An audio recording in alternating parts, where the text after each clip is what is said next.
परमेश्वर का एक बार फिर से धन्यवाद हो जो उसने मुझे मौका दिया कि परमेश्वर के वचन को प्रचार कर सकूं। खुदा ने बहुत कम समय में मुझे ये मौका दिया कि वचन को तैयार कर सकें, और परमेश्वर ने जो वचन दिया है मेरे को वो है choose faith over fear. Choose faith over fear, डर के ऊपर विश्वास को चुने। जब भी अगर अपने जीवन में चुनना हो, परिस्थितियां आए जब आपके सामने, जब हम इस बात की बात करते हैं, हम फियर की बात करते हैं, तो निश्चित रूप से इसका मतलब है आपकी जिंदगी में कोई तूफान आकर के खड़ा हुआ है जो आपको परेशान कर रहा है, आपके मन में उथल पुथल हो रही है। Your mind has become a battlefield. पूरा ये दिमाग जो है वो एक ऐसी युद्ध भूमि बना हुआ है कि हम क्या निर्णय लें, क्या निर्णय ना लें। तो प्रभु की ओर से जो वचन मिला मुझे वो यही था। और मैं बताऊं कि जो काम खुदा की ओर से हमारे लिए निर्धारित है वो ये है कि विश्वास को अपने इस स्थान पर जो बुद्धि है उसमें वो स्थान दें, और वो डर को बाहर निकालें, वो कोलाहल को बाहर निकालें जो यहाँ बस गया है उसको हम बाहर निकाल दें। एक आश्चर्यकर्म से जो प्रभु यीशु मसीह के ने किया, और उस विषय मैं चाहूँगा कि हम लोग पढ़ें, जाने, समझें। और ये जब इस हिस्से को पढ़ रहा था तो प्रभु यीशु मसीह जब उस आश्चर्यकर्म को करने के लिए जा रहे थे तो एक आश्चर्यकर्म और बीच में हुआ था। 2 आश्चर्यकर्म हुए थे, लेकिन मैं पहले वाले आश्चर्यकर्म के लिए मैं चाहता हूं कि हम उस हिस्से को देखें और उस हिस्से को हम लोग पढ़ें, निकालेंगे। उसके लिए मरकुस की इंजील और उसकी 5वां अध्याय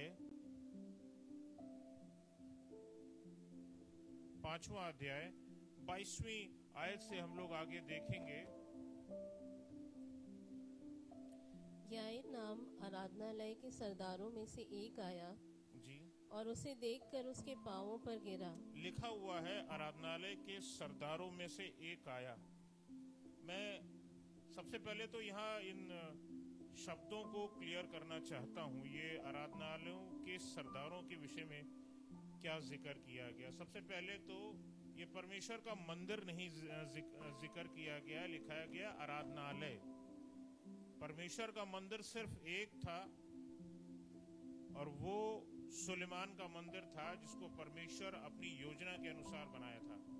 जब हम आराधनालय की बात करते हैं तो अलग अलग शहरों में, देशों में, जहाँ कहीं भी यहूदियों के उन्होंने अपनी आराधना के स्थल बना रखे हैं उसको आराधनालय हिंदी में बोलते हैं। हम लोग बिब्लिकली जो हम यहाँ टर्म हिंदी बाइबल में दिए गए हैं, इंग्लिश में उसको हम लोग सिनेगॉग बोलते हैं। और लिखा हुआ सरदारों में से एक आया। सरदार भी कौन होते थे? ये वो एडमिनिस्ट्रेटिव बॉडी होती थी जो परमेश्वर के भवन को चलाने के लिए इस्तेमाल होती थी, कमेटी होती थी, और उसके अफेयर्स को चलाने के लिए, लोगों की प्रॉब्लम्स को देखने के लिए जो है वो सरदार रखे जाते थे, लोग रखे जाते थे। याईर जो था वो एक ऐसा ही, याईर या इंग्लिश में इसको जायरस नाम दिया गया है, और ये उन्हीं में से एक ऐसा ही एक सरदार था। कुल मिलाकर के हम एक ऐसे शख्स को देखते हैं जो परमेश्वर के सम्मुख रहने वाला शख्स था, और उसके ऊपर आफत आई थी। आफत बड़ी थी। और मैं बताऊं, कई बार कई लोग सोचते हैं यार कि जिसके साथ खुदा उसके साथ कोई मुसीबत नहीं आएगी, लेकिन ऐसा नहीं होता अजीजों। रादर इसका उल्टा होता है। जो खुदा के जितने ज्यादा करीब होता है उसके ऊपर उतनी ही आफत आती है। आप बाइबल खोल करके देख लीजिए, चाहे वो दाऊद रखा हो जो खुदा का सबसे प्रिय था, आप चाहे शिमशोन को रख लीजिए, गिदोन को रख लीजिए, प्रभु यीशु मसीह के चेले जो थे जब वो प्रचार करने के लिए जाते थे, अगर हम देखें तो 12 प्रेरितों में देखा जाए तो सिर्फ एक यूहन्ना को छोड़ करके बाकी सब की जो मृत्यु हुई है बहुत भयानक तरीके से हुई है। और यूहन्ना भी ऐसा नहीं है कि उसको मारने की कोशिश नहीं करी गई, खोलते हुए तेल के कड़ाहे में डाल दिया गया था, लेकिन सुरक्षित निकल आया था। यहाँ तक मैंने उसके विषय में जाना है, पढ़ा है, इसके विषय में मैं ये जानता हूँ। तो खुदा के लोगों को कष्ट तो झेलना पड़ेगा। आप जितना करीब हैं उसके साथ में कष्ट आपके लिए रखा है। डोंट थिंक, आप ये मत सोचिए कि आपके लिए कोई बढ़िया सामने ला करके कोई प्लेट रख दी जाएगी कि कोई आपको सब कुछ बहुत अच्छा अच्छा मिलेगा, लाइफ में सब कुछ बहुत अच्छा होगा। ऐसा नहीं है। और ये इसलिए नहीं है कि खुदावन की ओर से आता है, ये इसलिए होता है और ये क्योंकि शैतान को ये बात पसंद नहीं कि हम अपने जीवते प्रभु की आराधना तन मन आराधना सच्चाई से करें। और सच्चाई ये है कि हम जितना इन मुसीबतों में जाते हैं और हम अपने परमेश्वर पर से भरोसा नहीं हटाते, हमारा ईमान और पुख्ता होता है।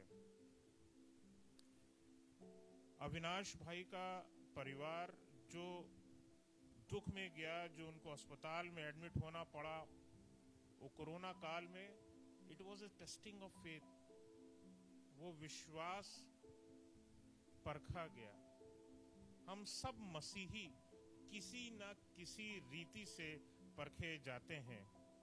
भय बहुत कोलाहल मचाता है यहाँ पर, इस दिमाग में, इस ब्रेन में, लेकिन विश्वास को अहमियत देंगे कि जो परमेश्वर जिसने हमको इस संसार में भेजा है, जिसने हमें बनाया है, वो हमारे लिए सब कुछ कर सकने के लिए सामर्थ्य रखता है।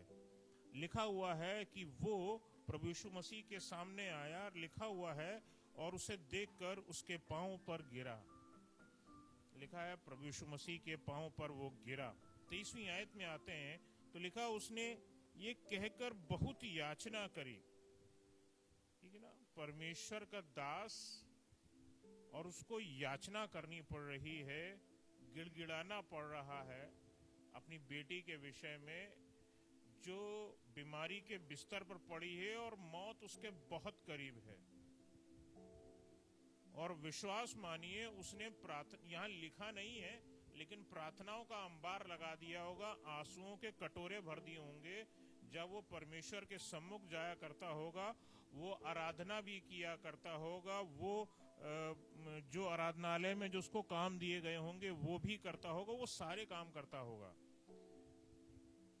वो सारे काम करता होगा। लेकिन फिर भी लिखा हुआ उसने एक कहकर बहुत याचना करी। लिखा मेरी छोटी बेटी जो है वो मरने पर है, my daughter is about to die. और पुराने जमाने में एक तरीका होता था जिसमें ये यहूदी लोग ज्यादा विश्वास रखते थे, उसी विश्वास के अनुसार उसने प्रभु यीशु मसीह के सामने ये बात रखी और उसने कहा प्रभु यीशु मसीह से, तू आकर उस पर हाथ रख। लिखा है तू आकर उस पर हाथ रख कि वे चंगी हो जाए और जीवित रहे।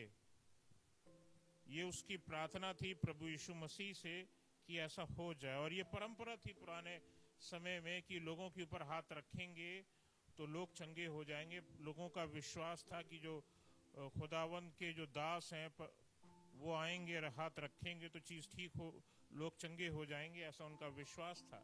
जब हम 24वीं आयत में आते हैं, लिखा तब यीशु उसके साथ चला। ये अपने प्रॉब्लम को, उसके गिड़गिड़ाने को, उसकी याचना को यहाँ पर जब हम देखते हैं तो ये सब सुन करके कि एक बाप इतना रो रहा है, घर में तो कोलाहल मचा होगा, पता नहीं उस बेटी की माँ का क्या हाल होगा जो वो देख रही होगी कि मेरी बेटी मरने वाली है, बाप यहाँ मेरे सामने खड़ा है, घर में क्या होगा पता नहीं। लिखा तब यीशु ऐसे में उसके साथ चला। जब हम इस हिस्से को देखते हैं उसके बाद हम 35th वर्स पर हम जंप करते हैं, क्योंकि बीच में एक करिश्मा और है, उस पे हम नहीं जाएंगे।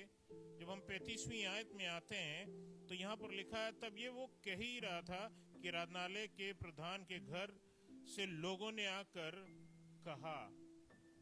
एक ऐसी खबर जिसको कोई पिता अपनी औलाद के लिए अपने जीवन में कभी नहीं सुनना चाहेगा।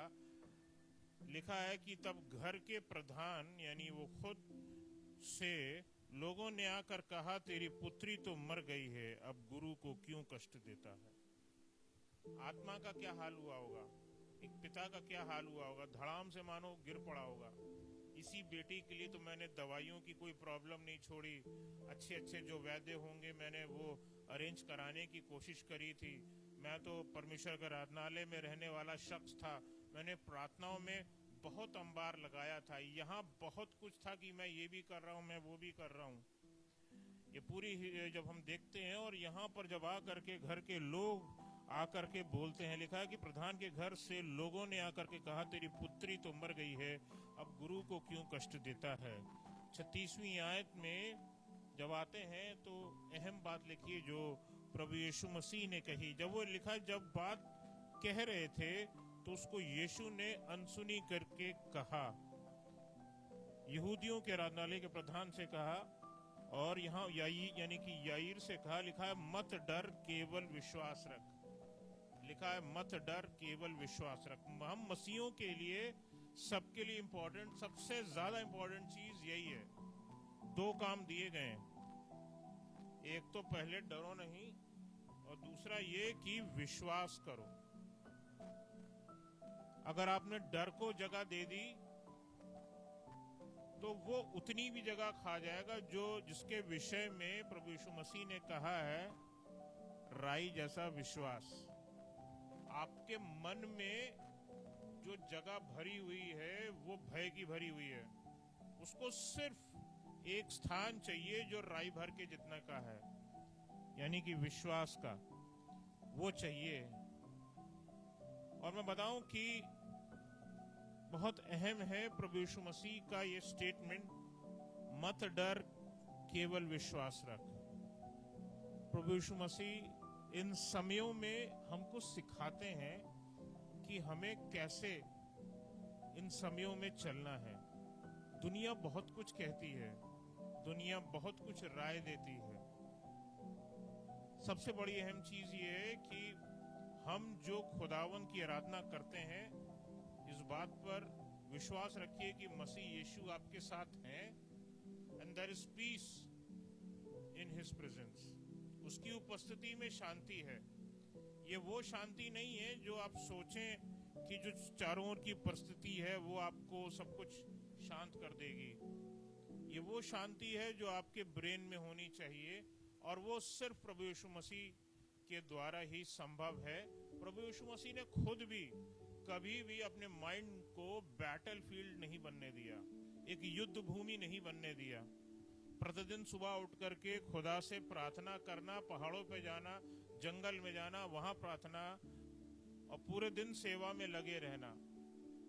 तुमने मौका ही नहीं दिया कि शैतान को कि ये जगह हम खाली छोड़ें और कुछ भी अनर्थ चीजें जो हैं इस जगह पर हम स्थान दे दें।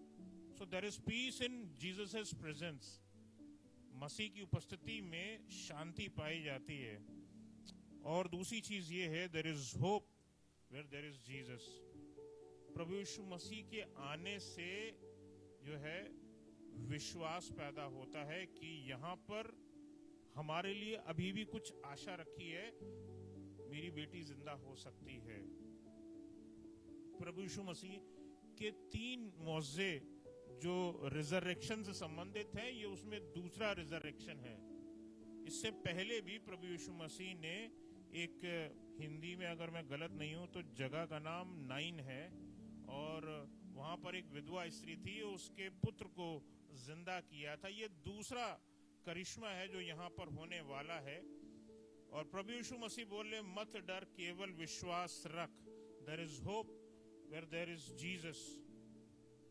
सबसे अहम बात यह है जो हमें याद रखनी चाहिए इस जीवन में, जब तक हम जीते हैं, लाइफ एंड डेथ दोनों उस खुदावन के हाथ में, उस प्रभु यीशु मसीह के हाथ में सुरक्षित हैं। आप अपने हिस्से से जो प्रभु ने आपके जीवन में रखा है, खुल के जिंदगी जीजिए, और आपके मन को कभी भी एक ऐसा शैतान का खेलने का स्थान मत बनाइए कि जहां वो दुनिया भर के कड़वे बीज बो दे, आपको डर पैदा कर दे। ऐसा कुछ भी मौका उसको मत दीजिए। एक संसार में एक टर्मिनोलॉजी होता है, स्पेशलिस्ट या एक्सपर्ट, ठीक है ना। मेडिकल टर्म्स में जैसे मान लीजिए कि अगर कोई हड्डी का बढ़िया विशेषज्ञ होता है तो बोन स्पेशलिस्ट है, कोई हार्ट का है तो वो हार्ट स्पेशलिस्ट कहलाता है या हार्ट का एक्सपर्ट कहलाता है।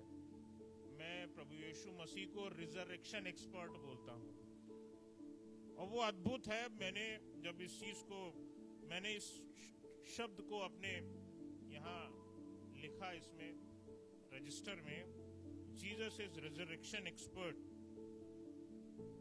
प्रभु खुदावंद ने मेरे दिल में बात डाली। प्रभु यीशु मसीह ने मार्था से कहा था, I am the resurrection and the life, मृतों को उत्थान और जीवन में ही हूं। जिसके हाथ में जीवन है उसके हाथ में सब कुछ है, तो डरने की जरूरत नहीं है कि क्या होगा क्या नहीं होगा। 5 चीजें हैं यहाँ पर। सबसे पहले तो मैंने आपको बता ही दिया, 9 की विधवा थी, उसने पुत्र को जिंदा किया था। दूसरा उदाहरण यहाँ पर है, और जैसे कि हमने यहाँ पर जो जायरस है या याईर है हिंदी में जिसको हम बोलते हैं, उसकी छोटी बेटी जो थी उसको जिंदा किया था। तीसरा जो नाम आता है मेरे को बाइबल में मिलता है वो लाजरस का मिलता है। प्रभु यीशु मसीह के मित्र थे लाजर, प्रभु यीशु मसीह ने उनको जिंदा किया था। चौथे खुद प्रभु यीशु मसीह थे। खुद के विषय में प्रभु यीशु मसीह ने कहा था 3 दिन के बाद इसको दोबारा खड़ा कर दूंगा। प्रभु यीशु मसीह ने दोबारा खड़ा किया था। और 5वीं चीज अगर हम देखें तो प्रभु यीशु मसीह के मरने के बाद बाइबल में लिखा है कि कब्रें खुल गई। मत्ती की इंजील में दे रखा है, पढ़वाऊंगा नहीं। लिखा है कि प्रभु यीशु मसीह की मृत्यु के बाद में वहां पर कब्रें खुल गई और बहुत सारे लोग जो मर गए थे वो वापस अपने लोगों के साथ में जा करके मिल गए। और आने के बाद प्रभु यीशु मसीह जब दोबारा वापस आएगा तब और भी लोग जो मर चुके हैं, जैसे कि पादरी साहब बोलते रहते हैं कि एक एक कब्र से 70 मुर्दे जी उठेंगे। वो जब कब्र में अगर थे, जब उनकी डेड बॉडी अगर हम बोलें, क्योंकि उस समय भी प्रभु यीशु मसीह शांत नहीं थे। हम बाइबल में जब हम पढ़ते हैं उस हिस्से को हम देखते हैं कि the body was actually resting. हम देखते हैं कि वो जिस्म जो था वो वहां पर आराम कर रहा था। लेकिन प्रभु यीशु मसीह उन घड़ियों में भी काम कर रहे थे।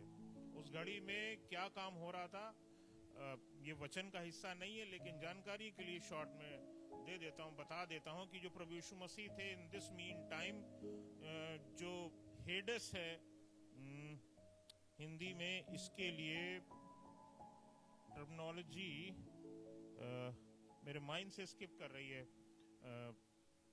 हेडस में जा करके जहां पर खत्ते में सारी आत्माएं जमा थीं, वहां से उन्होंने उन बंदी आत्माओं को छुटकारा दिया। ये प्रभु यीशु मसीह ने उस समय का भी उपयोग किया जब उनका जिस्म आराम कर रहा था, तो उनकी आत्मा जो थी वो इस काम को कर रही थी। अधलोक, सॉरी, हेडस को अधलोक बोलते हैं। तो अधलोक जा करके प्रभु यीशु मसीह ने इस काम को किया था इन समयों में। तो कुल मिलाकर के रिजरेक्शन एक्सपर्ट है हमारा मसीह। इसलिए मनुष्य को कभी भी भय से चिंतित नहीं होना चाहिए कि हमारे जीवन का क्या होगा। अगर जीवन खत्म भी हो जाए तो उसके बाद भी हमारे खुदा में इतनी सामर्थ है कि वो मुर्दों को जिंदा कर सकता है।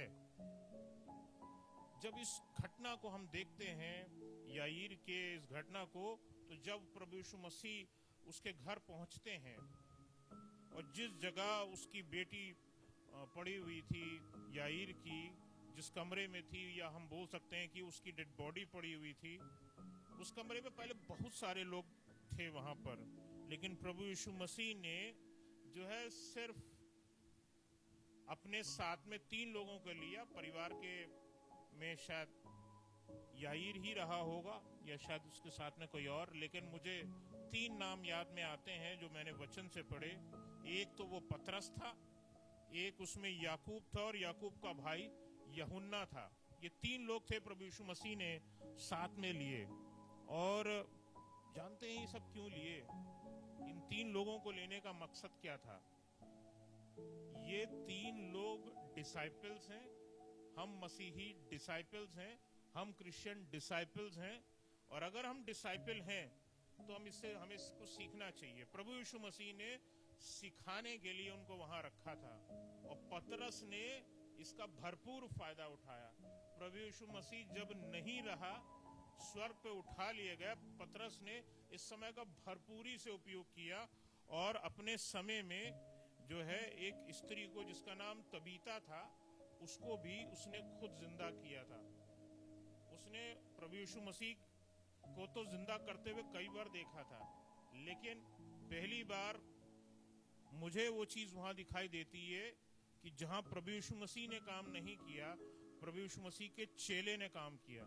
इससे हमें ये चीज सीख मिलती है, भय को स्थान मत दो। ये काम मैं कर सकता हूं या नहीं कर सकती हूं, ये हमारे लिए नहीं रखा है। 38वीं आयत में जब हम इसकी आते हैं, यहाँ लिखा हुआ यहूदी आराधनालय के प्रधान के घर में पहुंचा और उसने लोगों का हो हल्ला और उन्हें बहुत रोते हुए चिल्लाते हुए वहां देखा। मैं बताऊं कि वो प्रभु यीशु मसीह बहुत सामर्थी है। प्रभु यीशु मसीह ने लोगों के लिए कह दिया कि ये हो जाएगा। एक व्यक्ति भी पहले पास में एक बार प्रभु यीशु मसीह के पास में आया था, तू कह दे और ये हो जाएगा, मेरे दास के लिए हो जाएगा। प्रभु यीशु मसीह ने कह दिया था और वो हो गया था। अगर इस शख्स की बेटी के लिए भी बोल देते तो हो गया होता। जा तेरी बेटी जिंदा हुई, मैं कह देता हूँ जिंदा हुई, वो जिंदा हो गई होती, जाने की भी जरूरत नहीं पड़ती। लेकिन शायद वो तीन लोग, पतरस, याकूब, यूहन्ना, नहीं देखने पाते।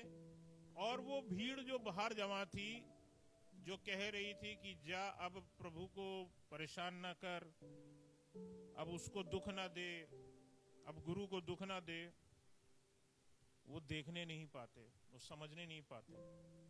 हमारे लिए इससे सीख यही है। और अगर हम देखें इसकी 39वें वर्ष में आते हैं तो आगे लिखा हुआ, तब उसने भीतर जाकर उनसे कहा, तुम क्यों हल्ला मचाते और रोते हो। मैं बताऊं, ये चीज मुझे लगता था ये शायद इंडिया में एग्जिस्ट करती है। वो एक शब्द है रुदाली करके, रुदाली पिक्चर भी एक आई थी बहुत समय पहले। रोने वालों को रखा जाता था, जिनके घर में रोने वाले नहीं है, ठीक है ना, तो उनके लिए रोने वाले रखे जाते। बाहर से रोने वाले आते थे, जैसे शादियों में डांस करने वाले, बाजा बजाने वाले आते। पुराने जमाने में रोने वाले भी आते। तुम्हारे घर पे कोई मर जाएंगे तो नकली आंसू बहाने वाले, नकली गाना गाने वाले, दुख देने वाले लोग भी आया, मतलब इस तरह से लोग आया करते थे, रुदाली। तो यहाँ पर आप जानते हैं ये सिर्फ इंडिया की चीज नहीं है, ये वहां भी चीज चला करती थी। वहां पर इसी तरह के लोग हुआ करते थे। यानी इजराइल में भी लोग इस तरह से हुआ करते थे कि अगर कोई गरीब आदमी है और अगर वो अकेला अगर मर गया, उसके पीछे कोई उसकी लोग नहीं है परिवार में रोने वाले के लिए, तो उसके लिए भी कोई ना कोई रोने वाला होता था। कुछ नहीं है तो बांसुरी बजा करके दुख की एक म्यूजिक बजा करके रो करके सांत्वना दे करके चले जाया करता था। सो पूर्वी देशों से ये चीज ली गई है और मृतक के घर पे वो लोग इकट्ठा होकर के रोते पीटते थे, शोक करते थे और बड़ा विलाप करते थे। और ये सब मजदूरी पर आते थे, यानी कि रोने के लिए भी पैसे मिलते थे। जैसे हीरो होते हैं पिक्चरों में, और वो सीरियल जो रोने धोने वाले आते हैं, उन सबको पैसे मिलते हैं रोने के लिए। तो यहाँ पर भी अगर ये लोग जो थे वो ऐसे ही रोने वाले लोग हुआ करते थे, जिनको तनख्वाह मिला करती थी, जिनको पैसा मिला करता था इस काम करने के लिए। वो शोक सभा में आए हुए थे। अगर आप चाहते हैं तो आप अपने घर पे पढ़ लीजिएगा। इस विषय भी जो है वो यिर्मयाह के 9वें अध्याय में और आमोस के 5वें अध्याय में इसका जिक्र आता है कि ऐसे लोग हुआ करते थे और ये चीज हुआ करती थी। अब आते हैं आगे की आयत पे, 40वीं आयत में। और हमें एक चीज पता चलती है, लिखा है उसमें कि वह उसकी हंसी उड़ाने लगे, हंसी उड़ाने लगे, उसका मजाक उड़ाने लगे। इंग्लिश में लिखा है they loved him to scorn. मजाक सिर्फ मजाक ही नहीं उड़ा रहे हैं, मानो एक ठट्टा उड़ा रहे हैं। अरे तुम उसको जिंदा करने आए हो क्या? तुम यहाँ क्या करने आए? वो लड़की मर चुकी है, जो मर गया सो मर गया, अब इसको तुम क्या बचा पाओगे? तुम क्या डॉक्टर हो जो तुम उसको तुम जिंदा कर दोगे? कौन हो तुम? परंपरागत विलाप था, वो लोग इस तरह सोच रहे थे और बोल रहे थे, मजाक उड़ा रहे थे प्रभु यीशु मसीह का। परंतु प्रभु यीशु मसीह ने लिखा है 40वीं आयत में लिखा, परंतु प्रभु यीशु मसीह ने सबको निकाल कर लड़की के माता पिता और उसके साथियों को लेकर भीतर जाकर जहां लड़की पड़ी थी गया। आपके घर में, आपके दिमाग में वो सारे थॉट्स को, और वो आपको सब जो परेशान करते हैं, नेगेटिव बात करने वाले, कई बार जैसे हमारे पादरी साहब भी जो बोलते हैं कि नेगेटिव जो बोल रहा है उससे दूर रहिए। तो यहाँ पर भी कुछ इसी प्रकार से लगा, प्रभु यीशु मसीह ने भी ऐसे लोगों का सुनना नहीं सुना। देखा, सबको बाहर निकाल कर लड़की के माता पिता, उसके साथियों को और अपने साथियों को लेकर जहां वो लड़की पड़ी थी वो गया। उसके बाद जब हम 41वीं आयत में आते हैं तो यहाँ पर हम पढ़ते हैं, उसने लड़की का हाथ पकड़कर उससे कहा, तलीता कूमी, और प्रभु यीशु मसीह ने उसको जिंदा कर दिया। 22वीं आयत में आते हैं, लिखा है कि लड़की तुरंत उठ करके चलने फिरने लगी। वो 12 वर्ष की थी, और ये देख करके वो लोग जो ठट्टा कर रहे थे, जो मजाक उड़ा रहे थे, वो चकित हो गए। गवाही पैदा हो गई कि ये मसीह, ये प्रभु यीशु मसीह है, ये लोगों को जिंदा कर देते हैं। सिर्फ 3 लोगों ने नहीं सीखा, प्रभु यीशु मसीह ने तो सिर्फ 3 लोगों के लिए रखा था कि तुम सीखोगे, लेकिन आज दुनिया सीख गई। जो बाहर खड़े हुए मजाक कर रहे थे वो भी जान गए। So Jesus is all powerful to work in your all dead circumstances। जहां आपको लगता भी नहीं कि संसार के अनुसार आपकी परिस्थितियों में आपको जय मिलने पाएगी, प्रभु फिर भी काम कर रहे होते हैं। God is still working. प्रभु यीशु मसीह ने सबसे पहले उस कोलाहल को, उस नॉइस को, उन हंसी उड़ाने वालों को वहां से दूर किया और मौका दिया कि लोगों का विश्वास, जो उस परिवार के लोगों का उसके ऊपर है, वो विश्वास ग्रो करे। आपका विश्वास ग्रो करने का एक अहम चीज ये है कि अब अपने ब्रेन को किस तरह खुदा और खुदा के वचन से आप उसको जोड़ करके रखते हो। उसको छोड़ करके अगर आपने ढेरों चीजों को जगह आपने दे दी, तो जैसे कि मैंने कहा, your mind will become a battlefield, एक युद्ध भूमि बन जाएगा और परेशान होने के अलावा आप कुछ नहीं कर सकते। Jesus is everything. प्रभु यीशु मसीह अगर आपको पास अवेलेबल है तो आपके पास सब कुछ अवेलेबल है। और आपको ये विश्वास करने की जरूरत है कि अगर वो याईर के साथ में था, वो आज भी आपके साथ मौजूद है और वो आपके लिए चीजों को उपलब्ध करा सकता है, मृत स्थितियों को दोबारा फिर से जिंदा कर सकता है। प्रभु यीशु मसीह याईर के परिवार से मिले, याईर के घर पर गए। जिस घर में प्रभु यीशु मसीह उतरते थे वहां उद्धार आ जाता था। मैं विश्वास करता हूं ये परिवार तो ऑलरेडी जीता हुआ था, लेकिन विश्वास शायद शेकन हो गया था। जो दुख और कष्ट, जो ये बिलीवर फैमिली था भाई, खुदा के पीछे चलने वाले आराधनालय का सरदार था ये, तो सोचने की जरूरत है कि ऐसा क्यों हुआ। लेकिन हम देखते हैं कि प्रभु यीशु मसीह के आ जाने की वजह से उनका विश्वास और मजबूत हो गया। और मैं विश्वास करता हूं कि अगर आपने प्रभु यीशु मसीह पर भरोसा रखा है तो वो आपका परिवार के साथ भी है। और अगर आपके पास मसीह है, आपके पास प्रभु यीशु मसीह है, तो आपके पास सब कुछ अवेलेबल है। Don't give fuel to anxiety and fear. ठीक है ना, कुछ चीजों को जलने के लिए कुछ माचिस की तीली चाहिए होती है, कुछ मिट्टी का तेल चाहिए होता है। ठीक है ना, आपके दिल की चिंता, आपका भय जो है शैतान को मौका दे देता है उसको और बढ़ाने का, और खुदा के उस हिस्से को कुछ छोटा कर देने का कि खुदा क्या कर सकता है, तो एक क्वेश्चन मार्क लगा देता है। बाइबल हमको यही बताती है, सिखाती है इस पूरी घटना से कि खुदावन हमारे लिए सब कुछ कर सकता है। हमारे सोचने और मांगने से बढ़कर परमेश्वर हमारे लिए कार्य करता है। The issue in this whole miracle is not the dead daughter but dead faith. वो विश्वास जो मर सा गया था उसको प्रभु यीशु मसीह ने दोबारा यहाँ पर जीवित किया। और विश्वास करिए, जब उस घर में ये घटना हुई होगी, उसके पहले का विश्वास और उसके बाद का विश्वास उस परिवार का कितना बड़ा अंतर आया होगा। अरे मेरे साथ तो मेरा मसीह है, मेरे बेटी को उसने जिंदा किया है, अब तो कुछ नहीं हो सकता मेरे साथ, जिंदगी की हर आफत के पार हो जाऊंगा मैं। ये सोचकर याईर ने अपना पूरा जीवन गुजारा होगा और उस बेटी ने खुद वो जीवन गुजारा होगा। Not everything is written in the Bible, सब कुछ बाइबल में नहीं लिखा। शायद एक कैरेक्टर का खोल के रख दिया जाता तो ये पन्ने कम पड़ जाते, किताबों की किताबें और लिख दी जाती एक एक शख्स के बारे में।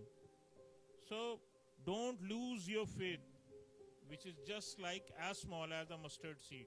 अपने उस विश्वास को मत खोइए जो सिर्फ एक राई के दाने के जितना है, क्योंकि आपका खुदा आज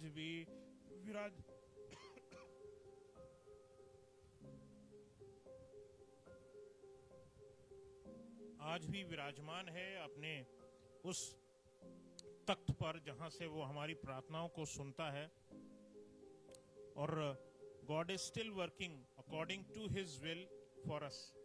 और उसकी इच्छा नहीं थी कि वो स्त्री, वो लड़की मरे, बल्कि एक बड़ा पैगाम दुनिया को दे करके गई। वो करिश्मा एक बड़ा काम करके गया, सिर्फ उस परिवार में नहीं, हर एक उस शख्स ने जिसने उसको ऑब्जर्व किया, जिसने उस चीज को देखा। So remove people from the room who don't have faith in you and in Jesus.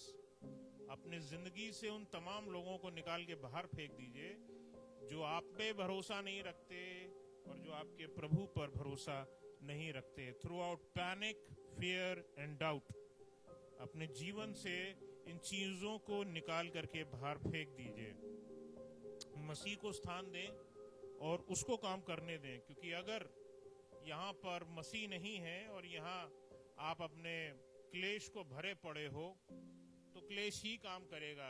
लिख करके लीजिए, क्लेश ही काम करेगा, खुदावंद नहीं काम कर पाएंगे।